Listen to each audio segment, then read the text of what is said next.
এবার কি করবা? কি করবো আবার? মুনিশ কাটবো নাহলে বিদেশ যাবো। বলে তোমাকে প্রতিদিন অপমান করে আমি সহ্য করতে পারবো না। বিদেশ চলে গেলে যে আমি থাকতে পারবো না। তাহলে গ্রামে মুনিশ কাটবো। তোমাকে মুনিশ কাটতে হবে না। এইলা ধরো, বন্ধুক দিয়ে তুমি যে কোনো একটা ব্যবসা শুরু করো গা। না না, এ ভালো আমি নিতে পারবো না। তোমার মায়ের শেষ স্মৃতি, তুমি বন্ধুক দিয়ে ছাড়াতে না পারি। সে বিশ্বাস আমার আছে। আর যদি না পারো ঝাড়াবা না, তো রান্না করতে ভালোই পারো, পরে দোকান দাও গা। ঠিক আছে। সব জমি বিক্রি করে 45 লাখ টাকার বেশি হলো। ঠিক আছে মা, না বাকিটা আমি ম্যানেজ করে নেবো। হ্যাঁ ঠিক আছে বাপ।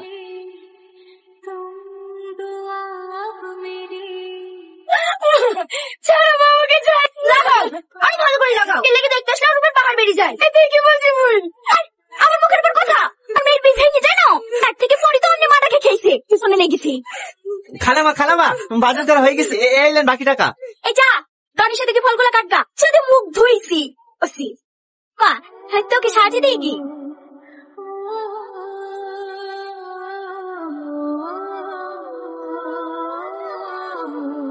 কাঁদেন না, এবারে বড় মেয়ে হওয়ার পরেও অত্যাচার করে দেখে আমারই কষ্ট হয়।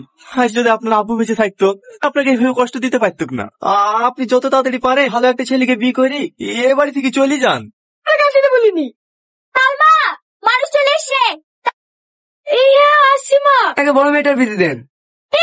ও বিয়ে হয়ে শ্বশুর বাড়ি চলে গেল, বাড়ি আরে বুঝতে পারলেন না, বিয়ে দেওয়ার কথা বলছে নাকি? সাথে বিড়া দিতেন না, আমি থাকবে আপনার বাড়িতে কাজ করে দুবেলা দুটো দুজনকে খেতে দেবেন। কথাটা তো তুমি খারাপ বলুনি। টনি আসছি খালামা। এলো ভাই, পান খাও, তাদের বিয়ে দিয়ে দেবো। হ্যাঁ বলেন খালামা। গোছানো হলো? হ্যাঁ খালামা, হয়ে বসতে মতন হবে। ঠিক আছে পরে করি, যা পাঞ্জাবি পরে আইগা। কেন খালামা? সেটা তোর বিয়ে দেবো। আপনার মেয়ের সাথে? আমার মেয়ের সাথে না, সৎ মেয়ের সাথে।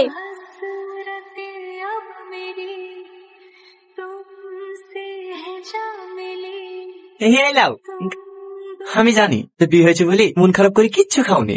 বুঝতে পেরেছি তোমার আমাকে একটুও পছন্দ না করতাম তো আমার থেকে কোনো খারাপ ছেলের সঙ্গে তোমার বিয়ে দিয়ে দিত। আমি শুধু তোমার কথা ভেবেই এই বিয়েটা করেছি। খেয়ে শুই করো। ভয় পেও না, আমি কোনোদিনও স্বামীর অধিকার নিয়ে তোমার সামনে এসে দাঁড়াবো না।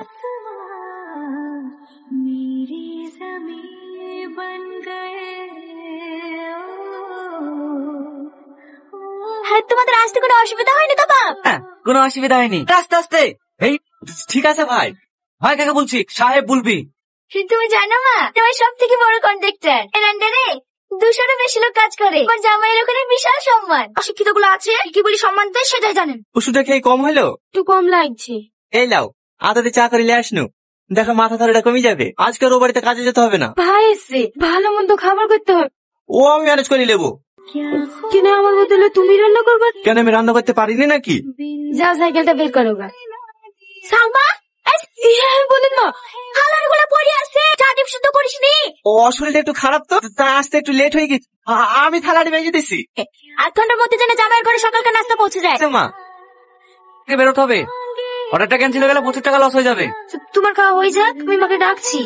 প্লেট গুলা নিয়ে যা। মিষ্টি গুলা তোর ভাই খায় না, ফেলি দেখা। যার সময় মাকে ডেকে দিয়ে 10 লাখ টাকা মতো শর্ট পড়ছে। আমাদের 12 বিঘি জমি না, বেঁচে দাও না মা।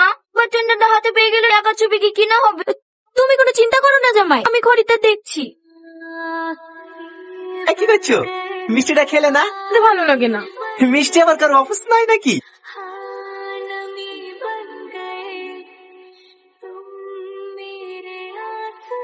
সাহেব জুতোটা বাজার থেকে পালিশ করে এসে দে। ঠিক আছে সাহেব, দেন। একটু তাড়াতাড়ি আসবি। মা বাড়ি গেল? হ্যাঁ মা, সব গুছিয়ে রেখে দিস।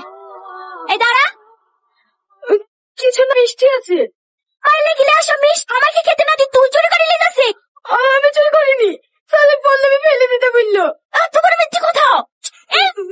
চুরি করছিস কেন? আমি চুরি করিনি। আর কি করছেন? এমনিতে দুধে থেকে জোরে চালে উঠপর গায়ে হাত তুলছে। এ তো জামাই লেগেছে, মিষ্টি গুলো লিয়ে টিফিনে করে নিয়ে যাচ্ছে। তোমার জামাই মিষ্টি খায় না, তুমি বলেছো ফেলে দিতে। জালি যা। কেন ওদের মিষ্টি এরপর দিনে এত অপমান হও, কিসের লেগে পড়ে থাকো?